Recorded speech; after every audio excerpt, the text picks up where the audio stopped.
I need to tell you about Evergreen Falls before someone else does. Before the story gets sanitized. Before they explain it away as mass hysteria or contaminated water or some other rational bullshit that lets people sleep at night. Every Christmas Eve, our town does this tradition called the Shepherd's Hunt. It's supposed to commemorate the shepherds who found baby Jesus. But really it's just an excuse for half the town to drink whiskey and walk through the woods with flashlights. One person volunteers to be the deer. They wear this old costume, brown felt with antlers made from real deer antlers that have been passed down through generations, and they hide in Blackwood Forest. Everyone else tries to find them. When they do, the deer leads them back to town square where we all have a feast together. It's wholesome, safe. We've been doing it for 70 years. The town has this whole mythology about it. They say it started in 1953, the year after a particularly harsh winter when half the town nearly starved. The next Christmas, someone decided to organize a hunt as a way of bringing everyone together, of celebrating survival. The feast afterward was meant to symbolize community, sharing, making it through the darkness together. I volunteered this year because I'm new in town and wanted to fit in. My wife Melissa and I moved here last spring. I'm a remote worker. She's a nurse at the local hospital. Small town living seemed idyllic after years in Chicago. Everyone in Evergreen Falls was friendly. Too friendly, maybe, but I chalked that up to small town culture. Always saying hello. Always asking how we were settling in. Always inviting us to things. When they asked for volunteers for the Christmas Eve hunt, Melissa thought it would be good for us. Community bonding, she said. It'll help us feel like we really belong here. The mayor gave me the deer costume at 6 p.m. on Christmas Eve. We met in his office at the town hall, and he laid it out on his desk like it was something sacred. It smelled like mothballs and wet dog and something else. Something organic and old. Few rules, he said. Stay in the marked boundaries. Don't go past the red ribbons. When they find you, come back willingly. And whatever you do, don't let the hunt go past midnight. What happens at midnight? He smiled, but it didn't reach his eyes. Just old superstition. Country folk stuff. You'll be fine. Looking back, I should have pressed him on that. Should have asked more questions. But I was eager to fit in, eager to be part of something. At 7 p.m., I headed into Blackwood Forest. The costume was warmer than I expected. Heavy felt with rail fur lining. The antlers were real, not plastic, which seemed like overkill. But whatever. They were attached to a hood that covered most of my face. I found a good hiding spot behind some fallen trees about half a mile in. Close enough to be found, far enough to make it interesting. At 7:30, I heard the first group enter the forest. Flashlight beams cut through the trees, and I could hear laughter and voices. Here, deer. Here, deer. Someone was imitating a duck call. Everyone laughed. It was all very silly and fun. By 8 p.m., more groups had joined. Their lights were everywhere now, sweeping through the woods in a coordinated pattern. They were good at this. Organized, like they'd done it many times before. By 9 p.m., the tone had changed. The laughter stopped. The voices got quieter, more focused, and they were moving faster. I could hear them calling to each other, coordinating. Section B clear. Moving to Section D. No sign yet. It sounded less like a game and more like a real hunt. I decided to reposition, move to a new hiding spot to keep things interesting. But when I stood up, I noticed something weird. There were red ribbons everywhere. Like, everywhere. They marked a perimeter that was way smaller than I thought. I couldn't have been more than 100 feet from the boundary in any direction, which meant they should have found me already. Unless they weren't looking in here. I pushed through some brush and found another red ribbon. This one had something written on it in permanent marker. Stay inside. Last warning. My phone buzzed. Text from Melissa. Having fun. Everyone seems really into it this year. There's a lot of energy in the square. I texted back. Where are you? Town square with everyone else. Watching the monitors. What monitors? She sent a photo. The town square had a huge screen set up, like something you'd see at a sports bar. It was showing thermal imaging of the forest. And there were a lot more heat signatures than there should have been. How many people are in the forest? I texted. Just you. Everyone else is here watching. Mayor says it's tradition to let you hide alone for a while, build the tension. Makes it more exciting when they send in the hunting party. But I could see flashlights. Dozens of them. Moving through the trees in my direction. If everyone was in town, who the fuck was in the forest with me? I heard a branch snap behind me. Found you, a voice said. I spun around. A man stood there in hunting gear, holding a flashlight. His face was painted white with red slashes across the cheeks, like war paint. He smiled. Time to run, dear. What? He gestured to the woods behind him. More lights appeared between the trees. 10, 20, 30 lights, all moving toward us. The hunt's not over until you make it back to town. Better hurry. Wait, this isn't. The man lunged forward, and I ran. I crashed through the forest, the antlers catching on branches. Behind me, I could hear them, not laughing anymore, making sounds, animal sounds, howls and snarls, and something that might have been words in a language I didn't know. I ran faster, my lungs burning. The costume was heavy, the antlers throwing off my balance. I broke through a line of trees and found myself on a trail. Town was downhill, maybe a mile. I could see the lights of Evergreen Falls. I could make it, but when I looked behind me, I saw them emerging from the forest. 40, 50 people, all wearing painted faces, all moving together like a single organism. And they were hurting me, not chasing, hurting, keeping me on the trail, pushing me toward town, making sure I didn't deviate. My phone rang. Melissa, honey, where are you? The mayor says you should have been back by now. There are people in the forest. I gasped. They're chasing me. What people? Everyone's here. I can see them. The whole town is in the square. Then who the fuck is? I looked back again. They'd stopped. All of them, standing in a perfect line at the edge of the forest, just inside the tree line. Watching. Waiting. You need to get back, Melissa said. It's almost midnight. I checked my phone. 11:52 p.m. How had so much time passed? I'd only been in the woods for a few hours. What happens at midnight? She didn't answer right away. When she did, her voice was different. Flat, like she was reading from a script. The deer becomes real, she said. That's the whole point. That's how the tradition works. We need the Christmas miracle. Every year, someone volunteers. Every year, the forest gives us something back. Keeps us safe. Keeps us fed. Keeps the town alive. What are you talking about? Check the antlers, baby. Really check them. I reached up and touched the antlers. They weren't attached to the costume. They were growing out of my head. I could feel where they connected to my skull. Could feel blood pulsing through them. Could feel the weight of them in a way that was intimate and wrong. No, I whispered. It's tradition, Melissa said. Don't worry. Next year, someone else will volunteer. Someone new who doesn't know better. That's how we've kept the town going for 70 years. New people move in, we make them feel welcome, and eventually one of them volunteers. The people at the forest edge started singing. A Christmas carol in that wrong, inverted way. Silent night, holy night, all is wrong, none is right. I looked down at my hands. They were splitting, skin cracking and reforming. Hooves starting to form where my fingers had been. 11:57 p.m. I tried to run toward town, but my legs weren't working right anymore. The costume had fused with my skin. Or maybe it had never been a costume at all. Maybe the deer costume was just something we told ourselves to make the ritual more palatable. To make volunteers feel safe. At the edge of Evergreen Falls, I could see the whole town gathered in the square. Melissa was in front, wearing ceremonial robes I'd never seen before. She was holding a knife. For the feast, she said. 11:59 p.m. I opened my mouth to scream, but what came out was a sound I'd never made before. A sound that echoed through the valley, ancient and inhuman. A deer's cry.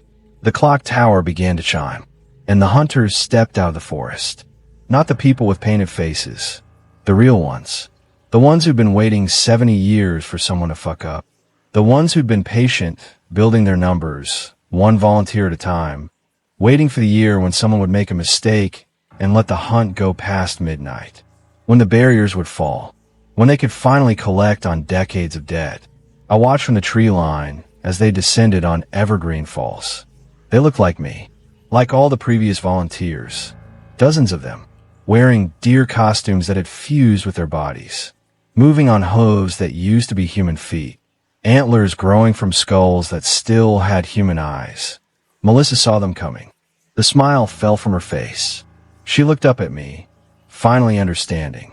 "You were supposed to come back before midnight," she said. "You were supposed to lead them safely back. That's the deal. That's how it's always worked. But I couldn't, because I wasn't human anymore. And they weren't here for me. They were here for the feast they'd been promised. Just not the feast the town expected. The town had been feeding the forest for 70 years. One volunteer each year, transformed and released back into the woods. The forest would take them, and in exchange, the town would prosper. Crops would grow. People would stay healthy. Business would thrive. But the forest had been keeping count. 70 volunteers, 70 deaths. And when the 71st volunteer failed to return before midnight, the contract was void. Now the forest wanted everything back. With interest. By 12:15 a.m., Evergreen Falls was silent. The next morning, when the state police arrived to investigate why an entire town had gone dark on Christmas, they found one survivor. A man in a deer costume, wandering the streets, unable to speak, unable to tell them what he'd seen, unable to explain why his antlers were real, unable to warn them that next Christmas Eve, in exactly 365 days, the forest would be hungry again, and it would need volunteers. They put me in a psychiatric facility, said I'd had a breakdown, said the isolation of small-town living had triggered some kind of psychotic episode. They tried to remove the antlers. They couldn't. Every year, around mid-November, I start to feel it. The pull. The forest calling me back. And every year, I see the news reports. Some small town in some rural area. Population mysteriously gone on Christmas Eve. Police baffled. No signs of struggle. Just empty houses and abandoned cars. And I know. The forest is spreading. The hunger is spreading. Town by town, volunteer by volunteer, the old ways are coming back. So if you ever move to a small town that seems too perfect, too welcoming, too eager to make you feel like family, and they ask you to volunteer for a Christmas tradition, just remember this. Some traditions aren't about celebration. They're about survival. And sometimes, the only way a place survives is by feeding something that should have died a long time ago. Merry Christmas. And whatever you do, if you volunteer to be the deer, make sure you're back before midnight.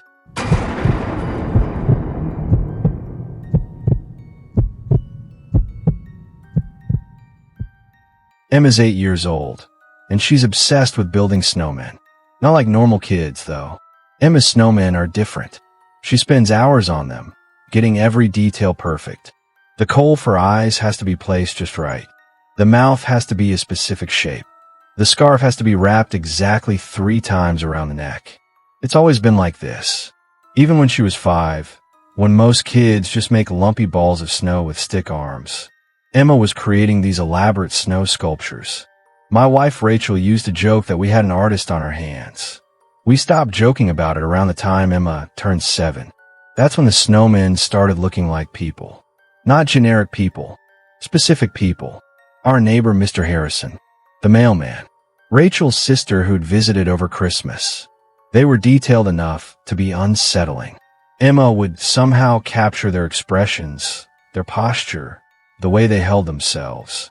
All in packed snow and coal and old scarves. She's just observant, Rachel would say. It's a gift. But I'd watched Emma build them. She never looked at photos. Never asked the people to pose. She'd just go outside after meeting someone, and hours later, there they'd be, frozen in our yard. Last Tuesday, we got 14 inches of snow overnight.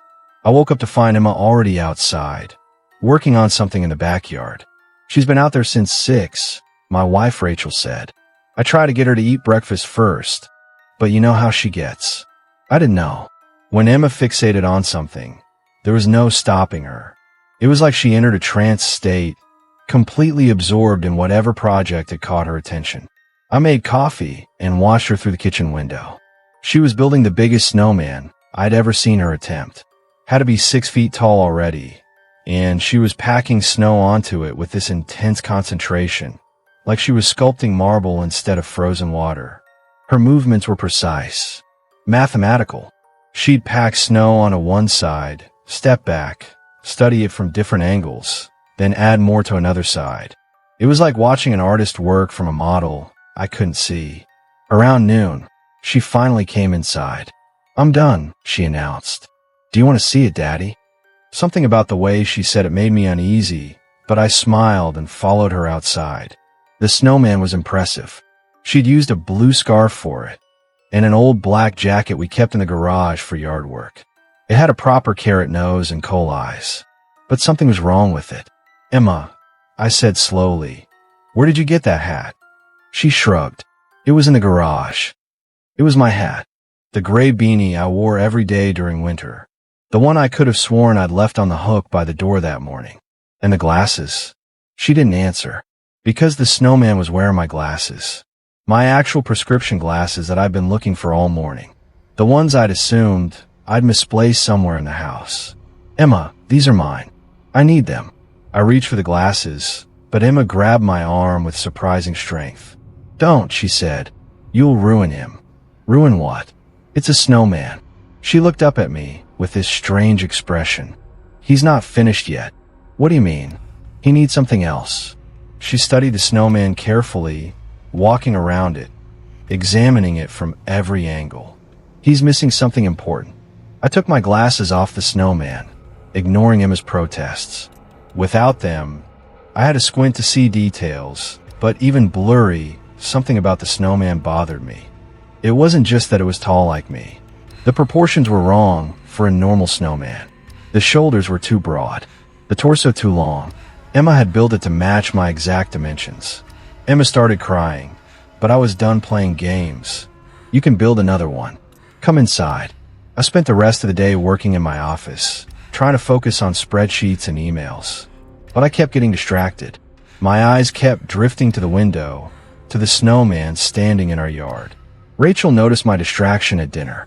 "Everything okay?" she asked. "Emma's snowman," I said. "It's weird. It's creative," Rachel said. "You should be proud. She's talented. It's wearing my clothes." So, kids play dress up. It's normal, but it didn't feel normal. That night, I couldn't sleep. I kept thinking about the snowman, about how Emma had positioned it right outside our bedroom window, about how when I'd retrieve my glasses, I noticed the mouth wasn't made of coal. It was made of something else.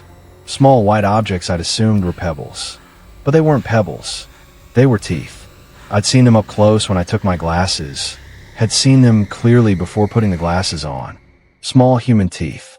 Baby teeth. The kind kids lose between ages 6 and 12. Had Emma used her own baby teeth? We kept them in a box in her room, a weird tradition Rachel insisted on. At 3 a.m., I gave up on sleep and got out of bed. I looked out the window. The snowman was closer to the house. I was sure of it. Emma had built it at least 10 feet from the window. Now it was maybe 5 feet away. "You're being paranoid," I muttered to myself. But I couldn't shake it. I went downstairs and stood at the back door, looking out at the snowman through the glass. In the porch light, I could see it clearly. The face wasn't generic anymore. It looked like me. Not just similar. Exact. Same nose shape, same jawline, same expression I made when I was thinking hard about something. The same slight asymmetry in my eyebrows. The same tiny scar on my chin from a bicycle accident when I was 12. How had Emma done that? She was 8 years old. She'd never studied sculpture or anatomy. She spent her time playing Roblox and watching YouTube videos about slime. I opened the door and stepped outside in my bare feet. The snow was freezing, but I needed to see this thing up close. As I got closer, I noticed something that made my blood run cold. The snowman had my wedding ring. I looked down at my left hand. My ring was still there, but the snowman was wearing one too, identical down to the inscription inside. I could see it glinting in the porch light. R&M forever. Rachel and Michael.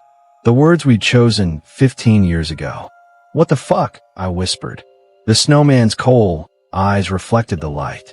And then they blinked. I stumbled backwards, my feet slipping in the snow. The snowman didn't move. Couldn't move. It was just snow and ice and old clothing. But I'd seen it. The coal eyes had closed and opened. I ran back inside and locked the door. Rachel was standing in the kitchen. Everything okay? No, I said. Something's wrong with the snowman Emma built. It's just a snowman, honey. Rachel, it has my ring. It has my face. It has. You're exhausted, she said. You've been working too hard. Come back to bed. But she was looking at me strangely, like she didn't quite recognize me. Rachel. She tilted her head, studying me the way Emma had studied the snowman. You look different.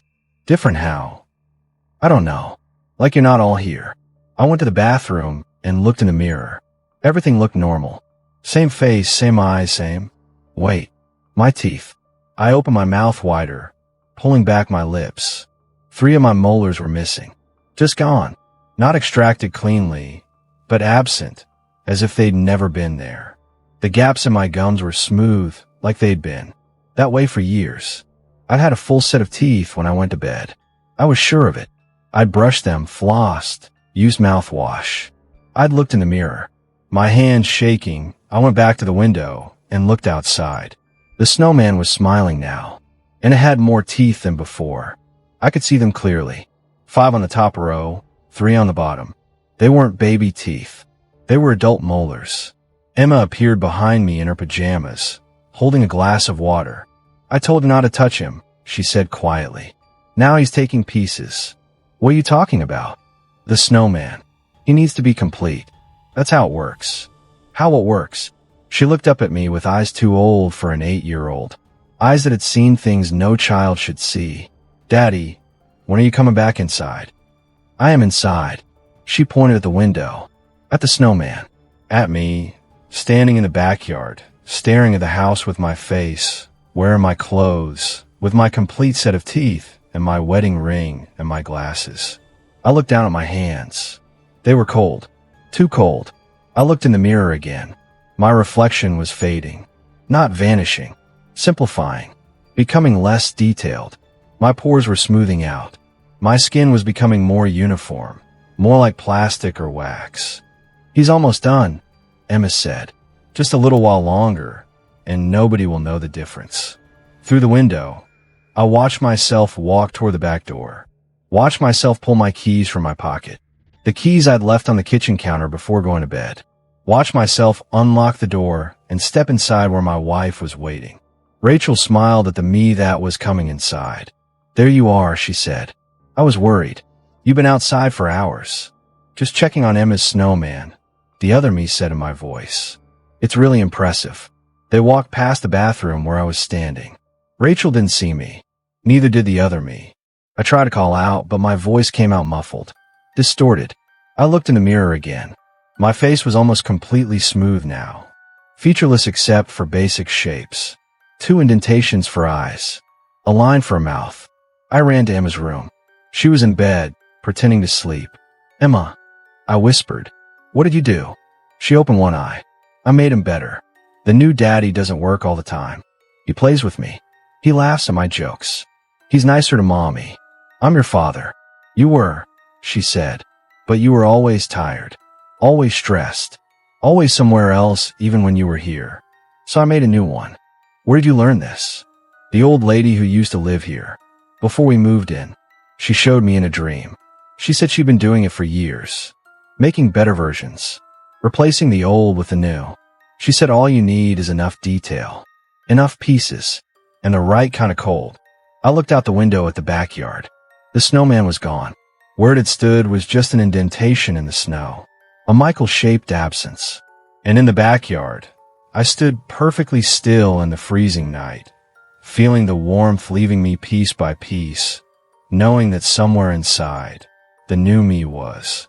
Tucking Emma in a bed, kissing Rachel goodnight, living my life better than I ever had. Emma waved at me through the window. Then she closed the curtains. I tried the back door. Locked. I tried the front door. Locked.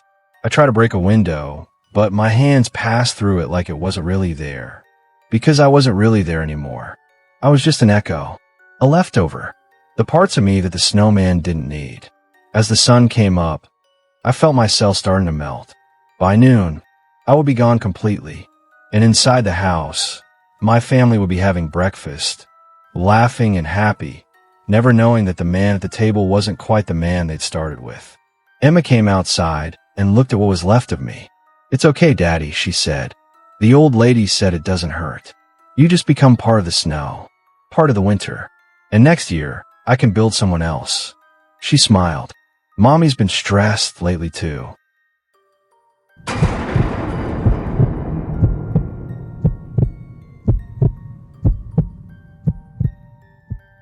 They closed Pinecrest Resort in 2003 after the incident. Nobody talks about what actually happened. The official story was structural failure and insurance issues, but anyone who'd lived in the area long enough knew better. My uncle had been a ski patrol there.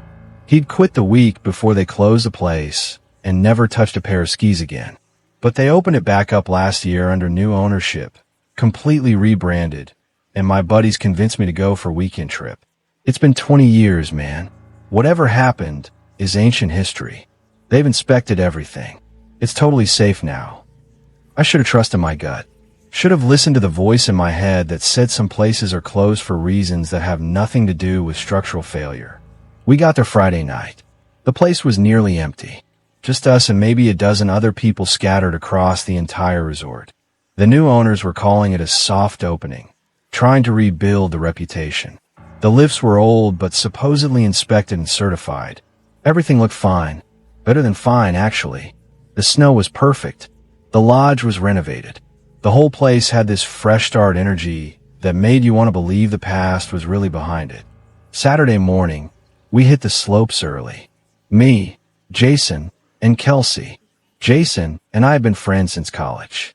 Kelsey was his girlfriend, visiting from Seattle, and this was her first time skiing in years. The conditions were ideal. Powdery snow, clear skies, temperature right around 25 degrees. We spent the morning on the easier runs, letting Kelsey get her ski legs back. By afternoon, she was confident enough to try some of the intermediate trails. Around 2 p.m., we decided to take the summit lift one more time before breaking for lunch. It's the longest lift at Pinecrest. Takes about 18 minutes to get to the top. Old double chair style. The kind where you have to pull down the safety bar yourself. We were the only ones on it. The lift operator was this older guy, maybe 65, with a face like worn leather. He'd checked our passes and waved us through without a word, which seemed weird. Usually lift operators chat, make jokes, ask how the snow is. This guy just stared. About halfway up, the lift jerked to a stop. "Mechanical issue," Jason said. "They'll get it moving in a minute." We sat there, swinging gently in the breeze. The view was incredible from this height.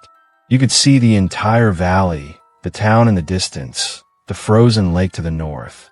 But a minute passed, then 5, then 10. The wind started picking up. The temperature was dropping fast, and we were stuck 700 feet in the air, swinging over a canyon of pine trees.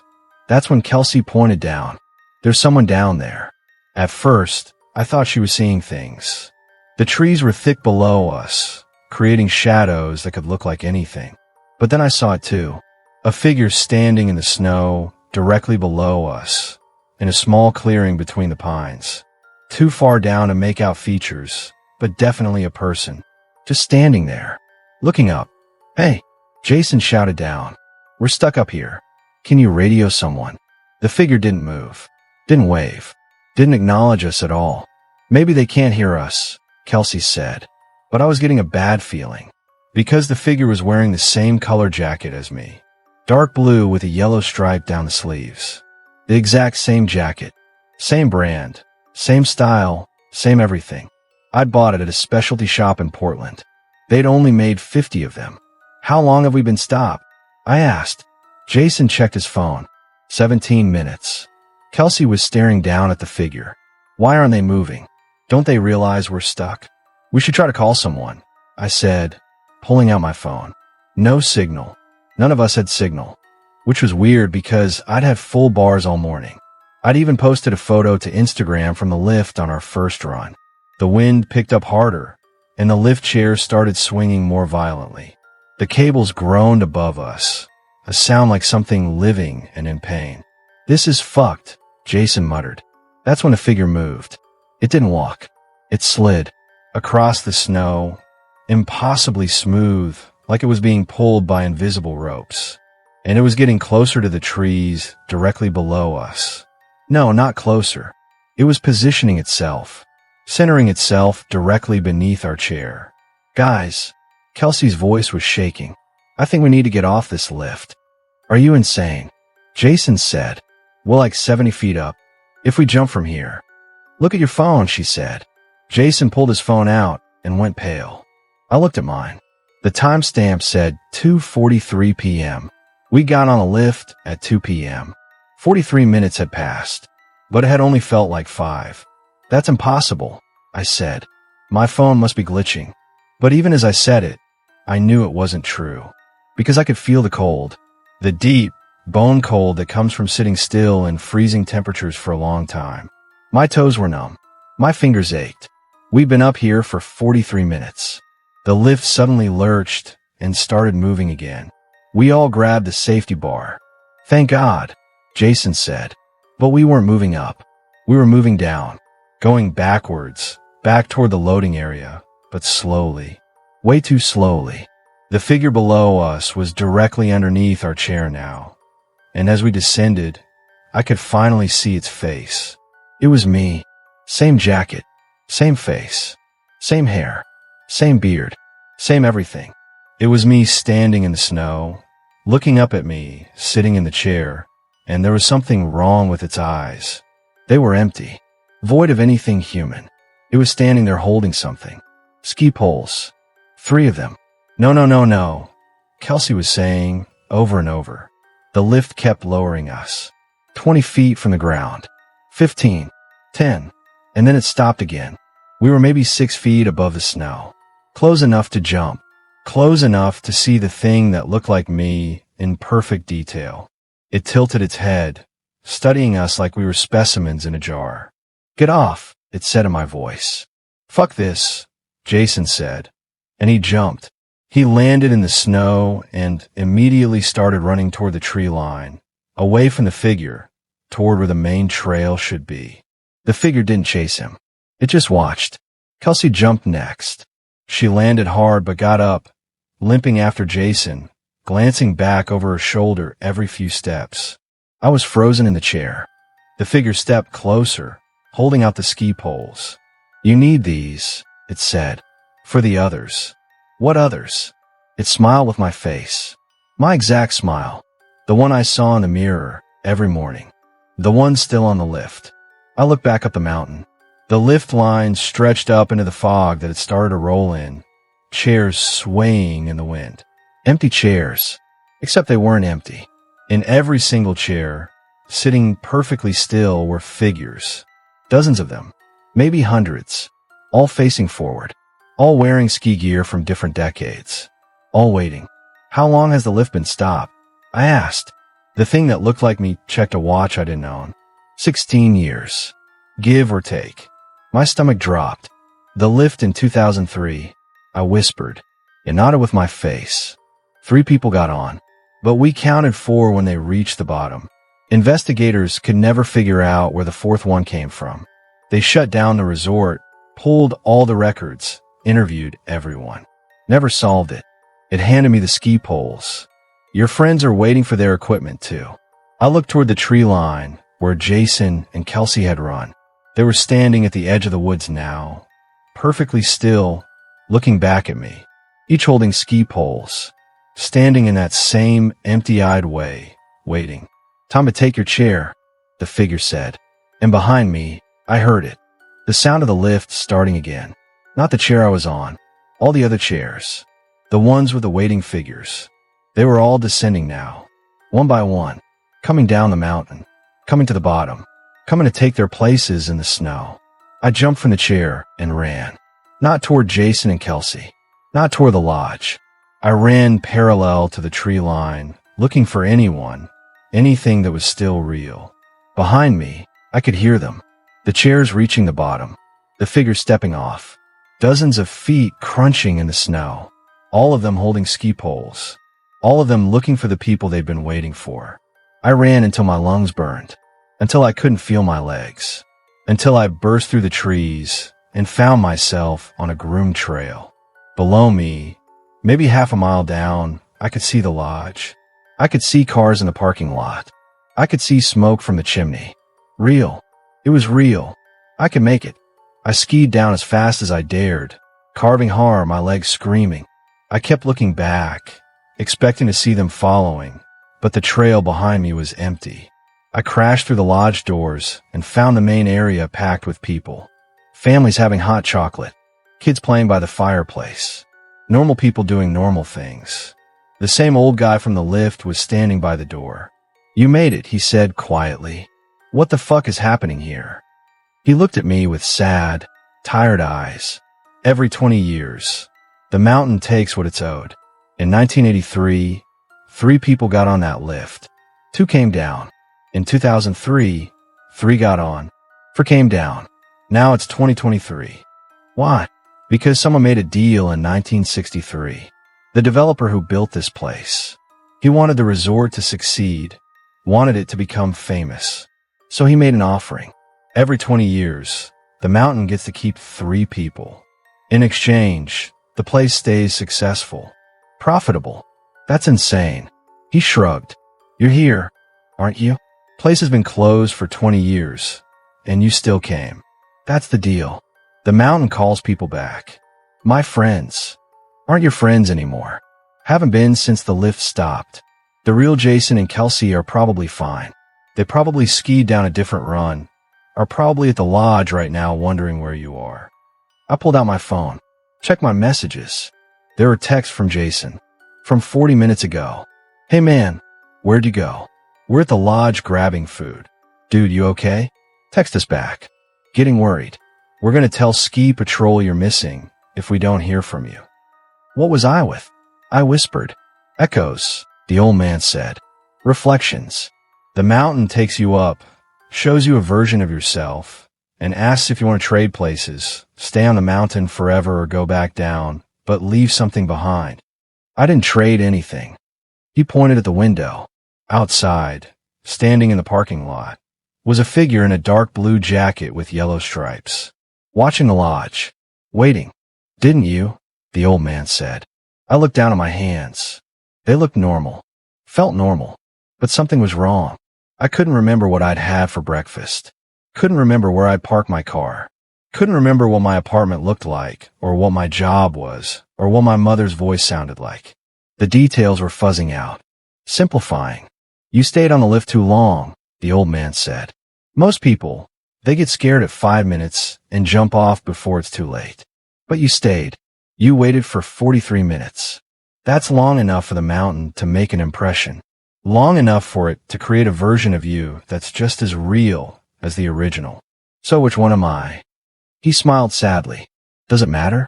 You're here. He's there. One of you gets to leave. One of you stays. Every 20 years, same thing. And in 2043, the lift will stop again. 3 people will get on, and we'll see who comes down." I looked out at the figure in the parking lot. It waved at me. I didn't wave back, because I was starting to realize that maybe I was the one standing outside. Maybe I was the one who'd already been replaced. Maybe I'd been on that mountain for 16 years, waiting for someone to take my place, and I'd finally found them. The old man's walkie-talkie crackled. "Control the base. We've got 3 people getting on the summit lift. Should I stop them?" The old man looked at me. "Well," he said, "should he?" And I realized I didn't know. I didn't know if I want to save them, or if I needed them to come up, because maybe that was the only way I could finally leave.